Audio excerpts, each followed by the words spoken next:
কিন্তু আমরা আমাদেরকে রীতিমতন ধাক্কা দিয়ে বার করে দেওয়া হয়েছে, রীতিমতন মহিলা প্রোটেকশন দিয়ে বার করে দেওয়া হয়েছে। আমাদের কোর্টরুমে আমরা জাস্টিস চাইছি, আমাদের এটা অধিকার, সেখানে পুলিশ প্রোটেকশন এভাবে আমাদেরকে ধাক্কা দিয়ে বার করে দিতে পারে না।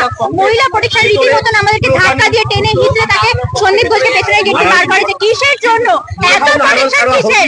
যখন ঘটনাটা ঘটেছিল তখন সে কোথায় ছিল? এত পুলিশ প্রোটেকশন কোথায় ছিল?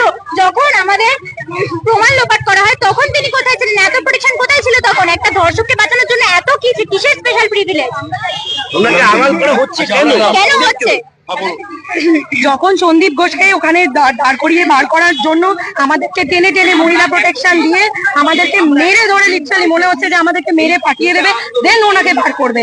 আমরা একটাই কথা বলছিলাম যে ওনাকে কোনো যে গেট দিয়ে জজ সাহেব ঢোকেন সেই গেট দিয়ে ওনাকে কোনো ধর্ষককে ওখান থেকে বার করা যাবে না, ওনাকে কোনো স্পেশাল প্রিভিলেজ দেওয়া যাবে না। কিন্তু দেওয়া হয়েছে ওনাকে, এত ফোর্স নিয়ে এত কিছু করে ওনাকে গেট দিয়ে বার করা হয়েছে। কেন বার করা হবে? কি লুকানোর চেষ্টা করা হচ্ছে? কি এমন আছে? কি আশা